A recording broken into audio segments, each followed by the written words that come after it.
बात करेंगे मध्य प्रदेश की, जहां जासूसी पर सियासी जंग जारी है।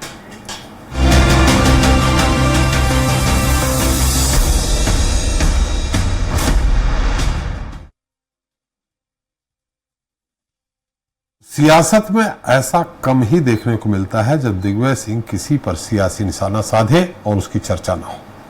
ताजा मामला उनके एक ट्वीट से जुड़ा है, जिसके जरिए उन्होंने देश में जासूसी के आरोप में पकड़े गए कुछ ऐसे लोगों का जिक्र किया है जिनका संबंध सीधे तौर पर आरएसएस या फिर भाजपा से उजागर हुआ था। यह और बात है कि दिग्विजय सिंह ने जिन नामों का जिक्र किया है वो संघ से जुड़े हैं या नहीं, ये जांच का विषय है।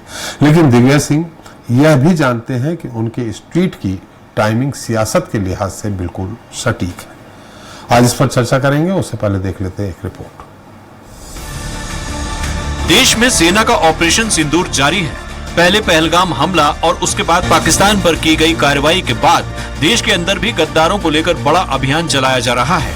देश की सुरक्षा एजेंसियां हर उस नेटवर्क को खंगाल रही हैं जिनके जरिए पाकिस्तान को मदद या खुफिया जानकारी मुहैया कराई जा रही है। इसी कड़ी में भारतीय सुरक्षा एजेंसियों ने हरियाणा, पंजाब और उत्तर प्रदेश से 11 पाकिस्तानी जासूसों को पकड़ा है। ये जासूस सोशल मीडिया और हनी ट्रैप के जरिए आईएसआई को जानकारी दे रहे थे।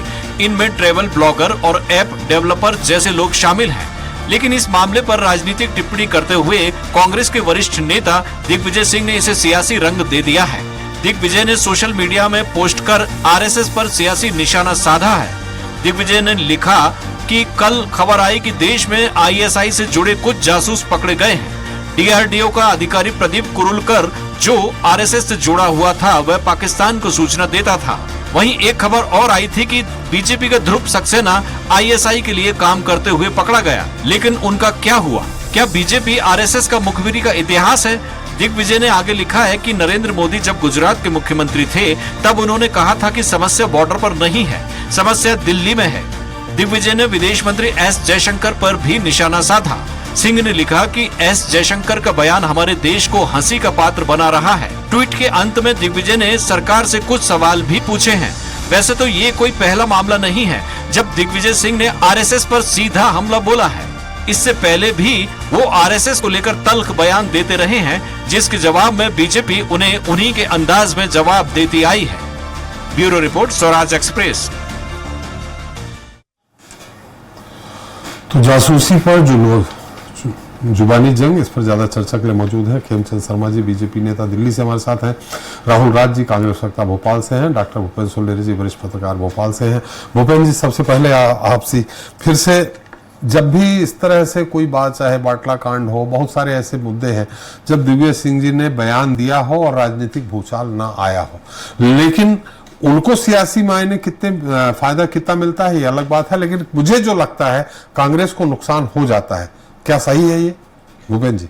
जी, निश्चित रूप से कांग्रेस को नुकसान होता है और हमने बहुत से इलेक्शन भी देखे लगातार। अगर 1993 के बाद उनका जो 10 साल का कार्यकाल रहा मुख्यमंत्री में, उसके बाद 2003 के बाद जो उन्होंने फिर जिस तरह से राजनीति की है और जिस तरह से स्टेटमेंट दिए हैं और उस तरह से उन्होंने अपनी राजनीति के अनुभव के हिसाब से बीजेपी के अनुसांगिक संगठन को घेरने की कोशिश की है। और उसकी जो स्टडी है और जो उनको बीजेपी के कि संघ के अनुसांगिक संगठन? नहीं, बीजेपी, हाँ, मतलब कि वैसे कहेंगे तो रिवर्स ही है, विलोम अर्थ है जी। तो जैसे समविचारित संगठन है और जिसके कारण उन्होंने उसको हमेशा टारगेट बनने की कोशिश की है। उन्होंने ये, उनकी राजनीति ये रही कि शायद मूल रूप से जो उसको चला रहा है उसको अपन प्रहार करें और उस हिसाब से फायदा उठाएं। लेकिन उनको ये समझना चाहिए कि धरातल पे किस तरह से बनाया जाता है और किस तरह से माहौल बनता है, उस माहौल से कांग्रेस उल्टी रिपीट हो जाती है। भले जिस तरह से उनका संगठन उनको लगातार छूट देता रहा है और लगातार चुनाव हारती रही है, और हम देख रहे हैं कि 2003 के बाद अगर 18 का चुनाव देख लें तो मध्य प्रदेश में, और उसके बाद वो यूपी के भी प्रभारी रहे दिग्विजय सिंह और वहाँ पे भी कोई करिश्मा नहीं कर पाए। तो ये निश्चित रूप से एक रिवर्स है। और दूसरी बात, जिस तरह से आरोप लगाए जाते हैं वो एक जांच का विषय होते हैं। आरोप लगा देना, फिर उसके बाद एजेंसियों से जांच कराना और फिर किस तरह से उसको तय किया जाए, ये भी एक पैमाना होता है। लेकिन कुल मिला के ये अगर देखा जाए तो राजनीति के परिवेश में जब भी उन्होंने आरोप लगाए हैं वो उनके संगठन को नुकसानदायक ही रहा है। और अब ये लगता है कि राजनीति के इस पड़ाव में है, लगभग वो काफ़ी वृद्ध हो गए हैं, 75 की उम्र के होंगे, और निश्चित रूप से उनकी अब इस तरह से छवि बन गई है कि उनको लोग गंभीरता से भी नहीं लेते हैं, क्योंकि हम राजनीति में क्योंकि अब नई पीढ़ी आ चुकी है, चाहे बीजेपी कांग्रेस में भी, तो ये एक निश्चित प्रभाव है। तो तब भी वो एक सुर्खियां बटोरते हैं और इस तरह से स्टेटमेंट देते हैं। उनका पुराना राजनीति अनुभव है, वो इस तरह से इसका उपयोग भी करते हैं, लेकिन संगठन को निश्चित रूप से नुकसान पहुंचा। जी खेमचंद जी, मेरी आवाज आ रही है आपको? आ रही है। नमस्कार। खेमचंद जी, फिर से ट्वीट किया है दिग्विजय सिंह जी ने। उन्होंने 2-3 सवाल भी किए हैं कि हिंदुस्तान के कितने प्लेन गिरे हैं, कितना नुकसान हुआ है, कितने आतंकवादी भाग गए हैं और भारत देश को क्या नुकसान हुआ है। उन्होंने जवाब भी मांगा है और साथ में उन्होंने मुखबिरी को लेकर के 2 उदाहरण दिए हैं। एक प्रदीप कुरुलकर जी जो डीआरडीओ के एक अधिकारी थे और संघ से जुड़े थे, और एक ध्रुव सक्सेना जो भोपाल में आईटी सेल के संयोजक थे भाजपा के, उनको हमारे सुरक्षा बलों ने ही पकड़ा है, जांच एजेंसियों ने ही पकड़ा है। उन दोनों का उदाहरण भी दिया है और बीजेपी सरकार से 3 सवालों पे जवाब मांगा है। क्या कहेंगे? देखिए, मैं ईश्वर से प्रार्थना करूंगा कि दिग्विजय सिंह को सद्बुद्धि दें। दिग्विजय सिंह जी लगातार अलग-अलग बातें करते हैं और अब जब देश युद्ध के दौर में है और पाकिस्तान का जो नरेटिव उसको साथ देने का काम दिग्विजय जी कर रहे हैं। जब हमारी सेनाओं ने ब्रीफ नहीं किया तो मैं दिग्विजय सिंह से पूछना चाहता हूं, आपको संदेह कहां से हुआ, आपको इन्फॉर्मेशन कहां से मिली? क्या आप पाकिस्तान के न्यूज़पेपर को फॉलो कर रहे हैं? क्या आप चाइनीज न्यूज़पेपर को फॉलो कर रहे हैं? क्या आप चाइनीज खबर्स को फॉलो कर रहे हैं और उसके आधार पे आप भारतीय सेना से और भारतीय सरकार से सवाल पूछ रहे हैं?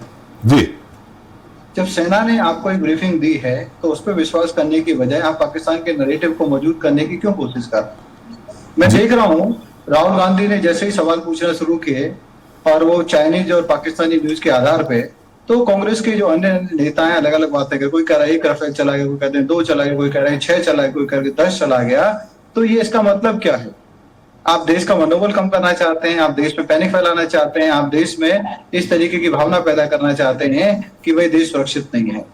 हमारे राफेल जैसे जो आधुनिक हथियार हैं वो चले गए, खराब हो गए या डिस्ट्रॉय हो गए और पाकिस्तान ज्यादा मजबूत है, जो अति निंदनीय है। हमारी सेना ने सरकार के नेतृत्व में बहुत अच्छा काम किया, जोरदार तरीके से जवाब दिया, अंदर घुस के मारा और सैकड़ों की संख्या में उग्रवादी मारे गए। इस उग्रवादियों के मारने के साथ साथ जो रिपोर्ट आ रही है 60 से ज्यादा पाकिस्तान के सैनिक और अधिकारी भी मारे गए और उनकी 10 साल हमने एयरफोर्स को और उनकी आर्मी को हम लोगों ने पीछे धकेल दिया। इतना बड़ा नुकसान हम लोगों ने किया। एक बार भी आपने आर्मी को अप्रिशिएट नहीं किया, देश को अप्रिशिएट नहीं किया, बधाई नहीं दी ऑपरेशन सिंदूर की सफलता पे, लेकिन उल जुलूल सवाल जरूर पूछे। सबसे पहले आप कह रहे थे कि ट्रंप की वजह से हुआ है। ट्रंप ने जब वापसी अपनी बात से उन्होंने यू टर्न कर लिया तो फिर आप कुछ नहीं बोल पाए, फिर आपने माफी नहीं मांगी कि भाई ठीक है आपसे गलती हो गई, आपसे उतावलापन हो गया। तो मैं ऐसा मानता हूं जहां भी भारत को डिफेम करने की बात होती है, नीचा दिखाने की बात होती है, वहां पे कांग्रेसी नेता बहुत जल्दबाजी करते हैं और ऐसा उतावलापन दिखाते हैं कि भाई जैसे बंदर को भोजन नहीं दिखाई दे जाता, जैसे फल दिखाई दे गए या कुछ और भोजन दिखाई दे गया तो उनको कंट्रोल नहीं हुआ जाता। तो वैसे ही जो उतावलापन आप दिखा रहे हैं ये अति निंदनीय है। चलिए, ये निंदनीय है। शर्मा जी, हम राहुल राज जी हैं हमारे साथ, निंदनीय है। राहुल राज जी से पूछ लेते हैं, फिर मैं आपके पास आता हूं। राहुल राज जी, ये निंदनीय है जैसा कि खेमचंद जी कह रहे हैं। जी धन्यवाद, इस चर्चा का आपने हिस्सा बनाया। मैंने बहुत गंभीरता पूर्वक खेमचंद शर्मा जी को सुना। उन्होंने कहा माफी मांगनी चाहिए, तमाम बातें। मैं बताता हूं माफी किसको मांगनी चाहिए। अव्वल तो दिग्विजय सिंह जी ने जो ट्वीट किया है वो हमारे एआईसीसी के मीडिया विभाग के अध्यक्ष आदरणीय पवन खेड़ा जी की जो प्रेस कॉन्फ्रेंस थी उसके वाक्यांश है। उसमें जब आप स्टोरी चला रहे तो उसमें नीचे उनका नाम भी लिखा है, उन्होंने उनको कोट भी किया है। और जो सवाल और जो बात उसमें कही गई है वो ये है कि एस जयशंकर जो हमारे विदेश मंत्री हैं, जब वो ये कहते हैं कि हमले से पहले हमने पाकिस्तान के आर्मी को ये इन्फॉर्म कर दिया था कि हम हमला करने वाले हैं और आतंकवादी ठिकानों पे हमला करने वाले हैं और आर्मी बेस को टारगेट नहीं करेंगे, तो आप ये जानकारी दे रहे हैं, मगर उन्होंने जो अंग्रेजी में कहा उसका हिंदी अनुवाद करा। थोड़ा सा और कहा उन्होंने कहा कि आप वहां अगर हैं, आपकी आर्मी वहां उपस्थित है तो वहां से हट जाए, लेकिन वो लोग नहीं माने और नहीं हटे, ये उन्होंने कहा जी। तो जब विदेश मंत्री ये कहता है कि हमने पहले से सेना को कहा, तब ये सवाल उठता है कि इनका जासूसी का इतिहास है।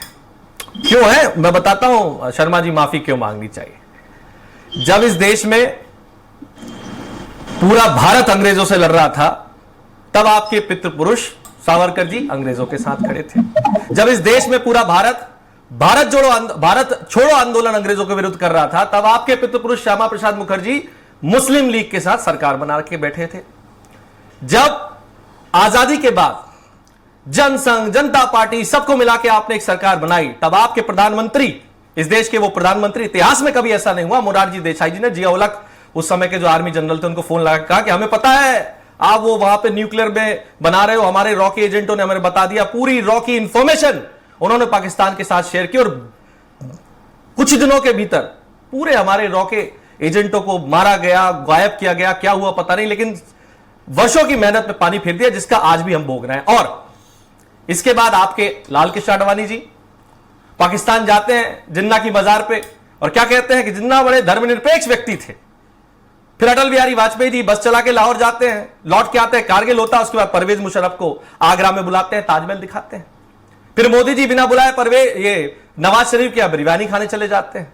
फिर युद्ध होता है, और युद्ध के बाद हम क्या देखते हैं कि ट्रंप साहब बीच में आते, कहते हैं मैंने दोनों को समझाया रात भर और उनने युद्ध रोक दिया। शर्मा जी, अब आप कहोगे कि ट्रंप वाली बात खारिज हो गई जो आप कह रहे, तो आपके मनगांवा के विधायक ने, आप तिरंगा यात्रा निकाल रहे हो, उसमें खुद कहा कि वो तो ट्रंप आ गया बीच में, नहीं तो मोदी जी तो भूगोल ही बदल देते पाकिस्तान का। अब आप मुझे बताइए, वो जासूसी के कांड तो आपने बता दिया, उदाहरण मत दीजिए। नहीं, इतने सारे राष्ट्रीय स्तर की बात मैंने बताई, जिनका इतना लंबा कम हो सकता त्रिपाठी जी, मैंने गंभीरता पूर्वक उनको सुना, जिनका इतना लंबा इतिहास जासूसी का रहा है, उनसे हम 4 सवाल नहीं कर सकते क्या कि ये एस जयशंकर जी ने, जो देश के सेना और शौर्य के पराक्रम के साथ पूरा विपक्ष और समूरा देश खड़ा था, उनने पहले से इंफॉर्मेशन लीक की कि नहीं की? वो खुद कह रहे हैं पब्लिक डोमेन पे, सवाल बनता है कि नहीं बनता है? जब पूरा देश सेना के शौर्य के साथ खड़ा था, तो आपने अमेरिका के कहने पे सीज फायर क्यों किया?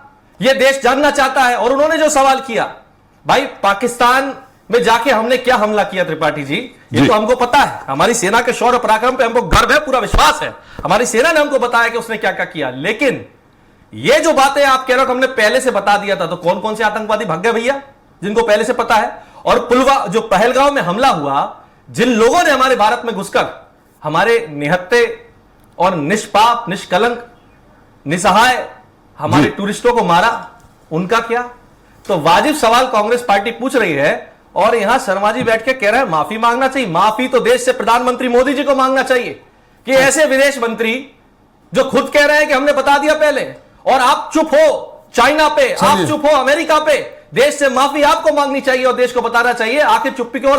त्रिपाठी जी बस 10 सेकंड में इनसे और एक सवाल पूछ लूं जी। वो जो देवी अहिल्याबाई होलकर के यहाँ कैबिनेट करी आपने, उसी सेना और शौर्य का अपमान करने वाले वो विजय शाह जी का आप बर्खास्तगी कब करोगे, ये भी इनसे पूछ लें।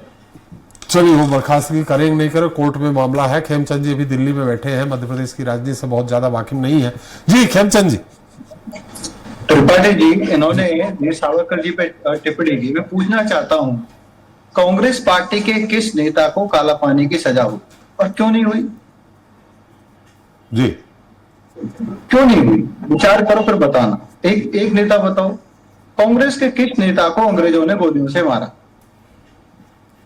किस नेता को, जो गांधी परिवार के आप कहते हैं, जो पहले नेहरू जी थे, नेहरू परिवार के, या नेहरू जी को, या बाद में सरकार में जो लोग कांग्रेस के शामिल हुए, किस व्यक्ति की जोरदार तरीके से पिटाई की गई और उनको बेसिक सुविधाएं जेल में नहीं दी गई? जो मैंने सुना है, पढ़ा है, जब भी पंडित नेहरू जी जेल में गए, उनको लिखने की, पढ़ने की, किताब की सारी सुविधाएं उनके पास हुआ करती थी। विचार करके बताओ कि काला पानी की सजा सिर्फ वीर सावरकर जी को क्यों हुई? क्यों अंग्रेजों को इतना बड़ा खतरा था कि जिस तरीके से पंडित नेहरू को रखते हैं वैसे को नहीं रख पाए? क्यों उनको वहां पे काला पानी भेजना पड़ा? क्योंकि वो उतने बड़े इफेक्टिव नेता थे, पूरे देश में जन जागरण कर रहे थे पूरे देश में उन्होंने रेवोल्यूशन लाया हुआ था। डर के उनको विषम परिस्थितियों में काला पानी में रखा गया, जिनसे 5% यातनाएं भी जिन्होंने राज किया 65 साल नहीं झेली, और वो उन पर सवाल उठाते हैं। धिक्कार ऐसे लोगों पे। तो आप कहते हैं जी इंफॉर्मेशन शेयर कर दी। इंफॉर्मेशन शेयर तो हामिद अंसारी जी ने की थी, जो कांग्रेस का नेता था, जिसको आप लोगों ने उपराष्ट्रपति बनाया, जिसकी वजह से हमारे रॉ एजेंट पूरे मिडिल ईस्ट में खत्म कर दिए गए, मार दिए गए, और ये ऑन द रिकॉर्ड है जी। अब आप कहते हैं कि हमारे लोगों ने की। और अब आज आप पाकिस्तान की भाषा सुनिए, आप गूगल करिए, देखिए पाकिस्तान की मीडिया रिपोर्ट क्या कर रही है। कभी 1 राफेल मार दिया, कभी 2 मार दिए, कभी 4 मार दिए, आपने 12, 10, 12 तक पहुंचा दिए। ये भाषा किसकी है? ज्यादा नहीं तो थोड़ा पाकिस्तानी अपोजिशन से सीख लीजिए। जो आर्मी ने कह दिया वो कह दिया, उन पे सवाल नहीं होगा। और हमारी आर्मी ने तो एविडेंस दिखाए, एक के बाद एक वीडियो रिलीज कर रहे हैं किस तरीके से। खेमचंद जी, राहुल जी ने जयशंकर प्रसाद जी पे भी उंगली उठाई है। खेमचंद जी, आपको ना आर्मी को अप्रिशिएट करना है ना सपोर्ट करना है, लेकिन सवाल करने। खेमचंद जी, जयशंकर प्रसाद जी पे उंगली उठाई है राहुल राज जी ने। देखिए, मैं तो राहुल गांधी की नियत पे सवाल उठा रहा हूं जी। जब हमारा डेलीगेशन विदेशों में जाके भारत के पक्ष को रख रहा है, पाकिस्तान के जो गलत काम है उनको प्रस्तुत कर रहा है, और भारत ने जो जोरदार तरीके से रिस्पॉन्ड किया है उस बात को रख रहा है, भारत की नैरेटिव को ऊपर करने के लिए पूरे विश्व भ्रमण कर रहा है। उस समय भारत के नैरेटिव को कमजोर करने की कोशिश राहुल गांधी कर रहे हैं, पवन खेरा जी कर रहे हैं जी, दिग्विजय सिंह जी कर रहे हैं। इससे ज्यादा निंदनीय और क्या होगा? उनको चिढ़ है। चलिए मैं आपके पास फिर आता हूं खेमचंद जी। राष्ट्र की बात क्यों की, गांधी जी की, गांधी परिवार की बात क्यों नहीं की? जी खेमचंद जी, एक उन्होंने ये मिनट। क्यों कह दिया कि ऑपरेशन सिंदूर जोरदार तरीके से हुआ है, अच्छा हुआ है, पाकिस्तान को हिला दिया गया है और भारत की जोरदार तरीके से जीत हुई है? तो उस खिताबत में वो अब देश के दुश्मन बन गए। खेमचंद जी एक कितने भी देश के मिनट। दुश्मन खेमचंद जी बन मैं जाओ, आपके पास फिर आऊंगा। खेमचंद जी एक मिनट। राहुल जी, आपका बहुत लंबा हो जाएगा तो उत्तर नहीं मिल पाएगा, समय भी कम है। जी राहुल जी। देखिए, खेमचंद जी के साथ समस्या क्या है, वो व्हाट्सएप यूनिवर्सिटी के छात्र हैं और अमित मालवीय जैसे आईटी सेल के जो उनके अध्यक्ष हैं, जो सुबह सुबह ज्ञान पील देते हैं, उसी के आधार पे भारत का इतिहास समझते हैं। आपको समझना चाहिए खेमचंद जी, थोड़ी सी अगर एनसीईआरटी की किताबें कक्षा 4 से लेकर 12वीं तक पढ़ लेते तो आपको पता चलता कि कांग्रेस के कौन कौन से नेता कितने कितने समय तक जेल में रहे और भारत की आजादी में हमारा क्या योगदान था, हमारी पार्टी के नेताओं का क्या योगदान था। जिन लोगों ने कभी अपने कार्यालय में झंडा नहीं लगाया तिरंगे का, वो हमें ज्ञान दे रहे हैं आजादी की, भारत की लड़ाई में क्या योगदान है। खेमचंद शर्मा जी, आपको रुकिए, मौलाना अबुल कलाम आजाद, ये कितने लोग हैं? आप जिस लोहा पुरुष का नाम का टाइटल उपयोग करना चाहते हैं, वो सरदार वल्लभ भाई पटेल, ये लोग जेल नहीं गए, इनने आजादी की लड़ाई लड़ी। कौन सी यूनिवर्सिटी का ज्ञान लेके बैठे हो? और दूसरा, एस जयशंकर पे हमने आपसे पूछा, हमको दुनिया भर की बात कराओ, क्या जवाब है आपका मोरारजी देसाई की बात पे? क्यों श्यामा प्रसाद मुखर्जी जब भारत छोड़ो आंदोलन चल रहा था तब वो मुस्लिम लीग के साथ सरकार चला रहे थे? यहां हिंदू मुसलमान करते हो और आजादी से पहले से मुस्लिम लीग के साथ सरकार बनाने की बात करते हो। आडवाणी जी यहां रथ यात्रा निकालते हैं, वहां जाके जिन्ना को धर्मनिरपेक्ष बताते हैं। मोदी जी बिना बताए बिरयानी खाने चले जाते हो। और अब ट्रंप के दबाव में आके आप हमारा युद्ध रोकते हो। जब भारत की सेना का शौर्य पराक्रम में पूरा देश साथ खड़ा, हमको गर्व है, तोड़ देते ना पाकिस्तान के 2, 4, 6 टुकड़े कर देते। इंदिरा जी से सीखते किस प्रकार पाकिस्तान का टुकड़ा किया जाता है। बस बातें कर लो और आईटी सेल के ज्ञान को लेकर बैठ जाओ। ये देश देख रहा है और जानना चाहता है एस जयशंकर ने क्यों हमारी personal information, critical information, crucial information जो कि बिल्कुल गोपनीय थी, क्यों बताई पाकिस्तान को। और आपके विदेश मंत्री, इस देश का विदेश मंत्री जब खुद कहे, उस पर भी सवाल न करें। आप पवन खेड़ा जी की बात कर रहे हो, आप दिग्विजय सिंह जी की बात कर रहे हो, एस जयशंकर जी की बात पे क्या कहना है? शर्मा जी जरा ज्ञान दीजिए। चले राहुल जी समय कम है, बहुत लंबा। जी खेमचंद जी। देखिए, उन्होंने फिर से अपने नेताओं के निंदनीय बयान को गलत तरीके से डिफेंड किया और एक नाम नहीं बता पाए कि कौन सा जो टॉप नेता कांग्रेस का काला पानी की सजा देश देख रहा है आपको, दिल्ली में बैठे हुए। राहुल जी एक मिनट। और क्यों वीर सावरकर जी को काला पानी की सजा हुई और कांग्रेसी नेताओं को लग्जरी दी? तो ये एक नहीं बता पाए। पूरे पब्लिक डोमेन में है माफीनामा। राहुल जी आप जब बोल रहे थे सवाल जरूर उठाते हैं जी। आज जो पाकिस्तान की भाषा वही कांग्रेस की भाषा अभी भी ये उसका जवाब नहीं दे रहे, ऐसा क्यों? ये गठबंधन क्या कहलाता है? हमारी आर्मी की भाषा कांग्रेस की भाषा क्यों नहीं है? हमारे देश का नैरेटिव कांग्रेस का नैरेटिव क्यों नहीं है? क्यों चाइना का नैरेटिव कांग्रेस का नैरेटिव है, पाकिस्तान का नैरेटिव कांग्रेस का नैरेटिव है, तुर्की का नैरेटिव कांग्रेस का नैरेटिव है? अगर आपको चुनाव पाकिस्तान में जाके लड़ना है तो आपको ये नैरेटिव मुबारक, राष्ट्रवादी लोग आपको माफ नहीं करेंगे, वो आपके पार्टी के अंदर के भी राष्ट्रवादी लोग आपको माफ नहीं करेंगे, और पार्टी के बार बार जयशंकर जी की बात उठा रहे हैं राहुल जी, बार बार। खेमचंद जयशंकर जी ने बहुत ही अच्छे तरीके से इस क्राइसिस में काम किया है। और आप एक बात बताइए, ये तो आम हमारे जो ऑल पार्टी मीटिंग हुई थी, हमने बोला था कि हम आतंकवादियों को मारेंगे, बदला लेंगे, और ये तो जनरल बात थी। तो पीओके उनको पता पाकिस्तान को कि पहले सर्जिकल स्ट्राइक किए, फिर एयर स्ट्राइक किए, अब वो बार बार डेली टीवी पे कह रहे थे कि भारत मारेगा, जरूर मारेगा, जरूर मारेगा। उन्होंने, हो सकता है कि इस डर में पीओके से कुछ लोग को हटा लिया हो, लेकिन क्या उन्होंने सोचा था कि भारत पंजाब में घुस के मारेगा? कभी नहीं सोचा था कि भारत पंजाब में घुस के मारेगा। हमने पंजाब में घुस के मारा। ये इनके जिस तरीके से फेक नैरेटिव चला रहे हैं उसे एक्सपोज करता है कि जो भुज में किसी ने नहीं सोचा वहां हम लोगों ने मारा।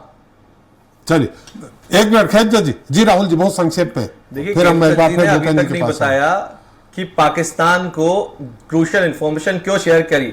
इतिहास है भारतीय जनता पार्टी और संघ के लोगों का मुखबरी करने का, इसलिए दिग्विजय सिंह जी ने ट्वीट किया और इसलिए पवन खेड़ा जी कह रहे हैं आपका इतिहास है, और आज भी आपने मुखबरी करके उन मूल आतंकवादियों को मरने से बचा लिया। जब आप एक को बता दोगे कि यहां हम बम फेंकने वाले हैं तो वो दूसरे को नहीं बताएगा। बड़ा भरोसा है आपको पाकिस्तान पे। भाषा तो आप पाकिस्तान की बोल रहे हो, जानकारी आप पाकिस्तान से साझा करो, रॉ के एजेंट आपकी वजह से मारे गए, देश की आजादी से पहले आप मुस्लिम लीग के साथ खड़े हो, और यहां बैठ के आप डिफेंड कर रहे हो उस चीज को।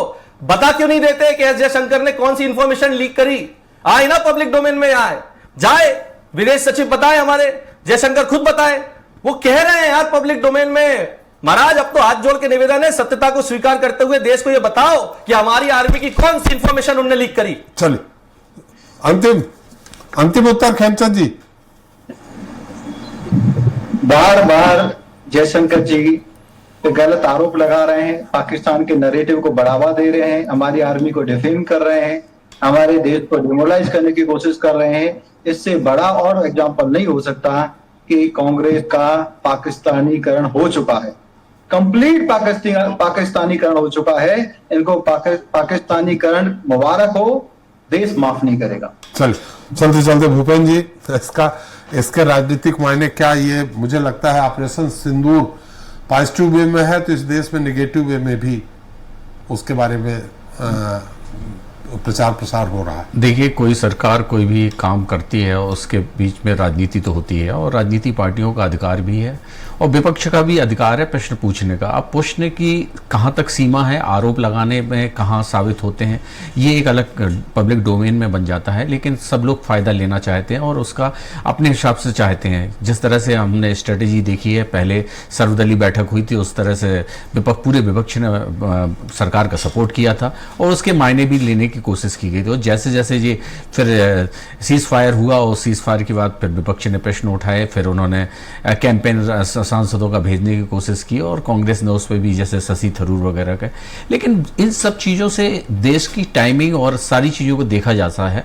लेकिन बात वहीं फिर आती है कि आज का इस समय सोशल मीडिया का है और जितने भी सोशल मीडिया के कंपोनेंट हैं जिनका उपयोग किया जाता है वो एक वायलेंस तो पैदा करते हैं, एकदम से हवा तो बनाते हैं, लेकिन उनकी तथ्यता और सत्यता कहाँ तक रह पाती है, उसकी आयु कहाँ तक है, तो इस चीज़ को देखना पड़ेगा। लेकिन बात यहाँ पे फिर वही है कि आज देश की चाहे जब 2014 से जब सरकार आई है तो उसकी विदेश पॉलिसी हो चाहे रक्षा पॉलिसी हो, उसमें एक चेंजिंग आई है।